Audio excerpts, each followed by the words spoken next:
Hey folks, it's David Bourne in the Bourne for the Journey project. I am talking about personal growth topics. This one is for those folks who are trying to get better at something. That's what I'm trying to do right now. I'm trying to get better at explaining topics. Today's topic is The Dip by Seth Godin, and it is it's an idea that helps you understand that when you're moving through something, you're trying to get good at something, particularly when you have competition and there are other people trying to get good at the same thing.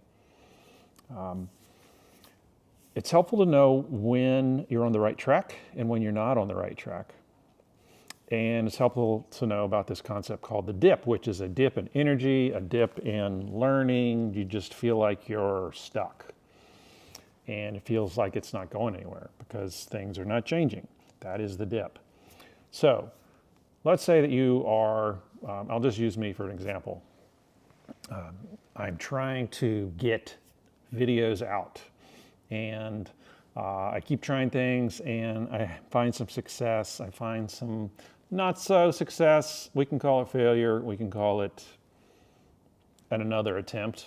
Maybe that's a better way to frame it, is that you're just doing different iterations to get to figure out what works. And so in this video project, I was doing shorts because, hey, shorts are shorter.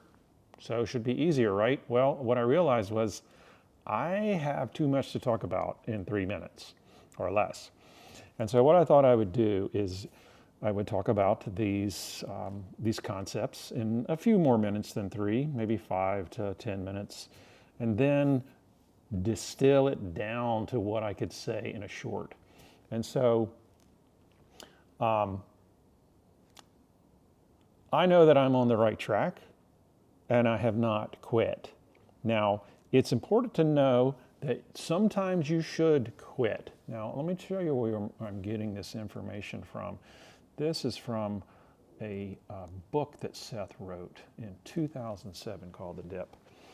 And, he talks about this idea of a cul-de-sac where you're never going to get better, no matter how hard you try. I'm definitely not in a cul-de-sac. But sometimes when you try to do something, you just find that you just can't go any further. You get in that cul-de-sac and you stop. Well, that's important to know. And it's okay to quit because you want to be able to find the things that work. And if something doesn't work, it's okay to quit. This is part of our culture that says it's not okay to quit. But sometimes you need to quit because if you're doing something that you shouldn't be doing, it's really important that you quit it so you can do something that you should be doing. Now, the thing about the dip is, how does he say it? He says you're going to get a low point which is really hard and not much fun at all. That is the dip. So I'm going to draw this out for you here on my iPad, and we will see. I'm getting used to my controls here. So here on my iPad, if we look at, let's look at a straight line. We start here. This is pretty much exactly how Seth has drawn it, so full credit to Seth. At first, you get really excited because you're learning. And, you go in fits and starts and ups and downs, but you're still on an upward trajectory, up and up and up and up and up. And then you might plateau. And what is happening here? Let's say this is energy. This is, of course, time going in this direction. You've got, you're learning. It's fun. It's exciting. Exciting. I do not spell and speak well at the same time. That's supposed to say exciting. It doesn't, and that's okay.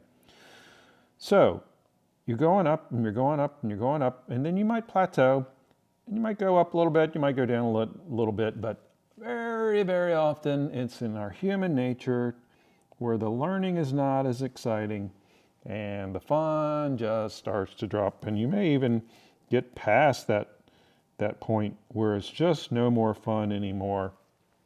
Your energy's not there. Maybe you're just not learning as much. Maybe you're just not, I don't know, you just feel like you're not getting any farther, but you actually are getting farther. But what happens very, very importantly is that a lot of people start to question what it is that they're doing right here. And what do? You know what they do. They QUIT. They quit. And that is a shame. Because as Seth says, well, it's actually a shame for them, but it actually can be good for you because the competition starts to drop away if you don't quit. And what can often happen is that you will find, partly because the competition's gone away, but partly just because something just starts to work, that you will start to excel again and you will reach that peak that you want to get to. Now, in our minds, what we think happens is something like this, where we start and we just make a direct trajectory. That very, very, very rarely happens. When I talk about this, I think about the guys that went to the moon. They didn't just go in a straight line. They went a little bit and they course corrected each time. And they course corrected each time, you know? And maybe they had a dip. And maybe they really screwed up. Certainly in the space program, there were lots of dips, right? Where people began to question, like, why are we even doing this? We're losing people. We're spending too much money. It's just not working. But they did not give up. And they kept going and they made it to their goal. So that, in essence, is the dip from Seth. And I think it's a good concept to keep in mind as you're trying to learn and grow. You're trying to get from point A to point B. And just remember that it's not a straight line. It's not a logical thing. There's lots of ups and downs. And just the thing that's hard about it is when you're in those down stages, it's hard to know where you are because you're too focused on the pain of not making progress. But if you'll just think about that dip. And, you know, maybe it is right that you quit, and you're going to have to question that. But also just keep in mind that a lot of people quit here, and so the competition is going to drop, and your chances of succeeding are going to elevate. And you'll be more unique, and you will be above average because simply because you didn't quit. All right. So I think I'm going to stop there on that one. This is the first round for this one. This is what I'm doing with this. I'm taking the core concept. I'm running it through this process of thinking out loud, of talking about it.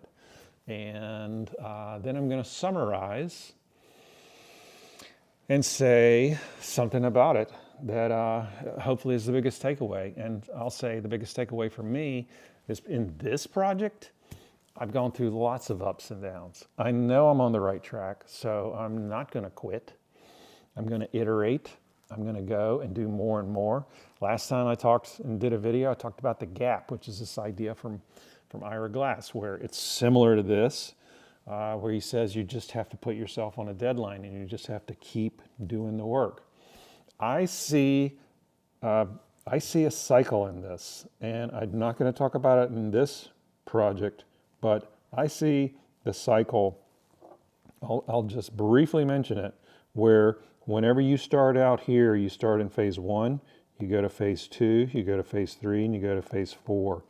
Well, at first you don't know anything, and then you learn a little bit after you take action down here in 2, and then in 3, you get a result, and then in 4, you evaluate the result, and you just keep making these loops around and around and around. And what happens is you find up, you kind of get stuck in 3, where you're pretty good at it, and this is where the dip is. The dip is also here. The dip lives in this quadrant 3. and you're not seeing any of this. What do you know? Ha! That's because I didn't click the right button. This is what I just drew, folks. See? I'm in the dip of not paying attention to what I'm doing. But I just drew this stage 1. I'm going to change the color of my pencil so you can see. You start out here in 1, you take action in 3, you take action in 2, you get results in 3, you evaluate, and you figure out what you learned in 4. You do these cycles around and around and around and around, and what happens is in general, you end up in that 3 quadrant. That is the dip, right? And eventually, people are going to quit, and you're going to start coming around here into the 4th quadrant, which is your true north.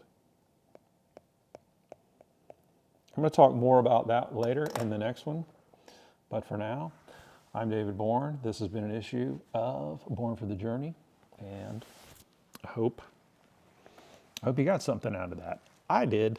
So, cheers. Bye.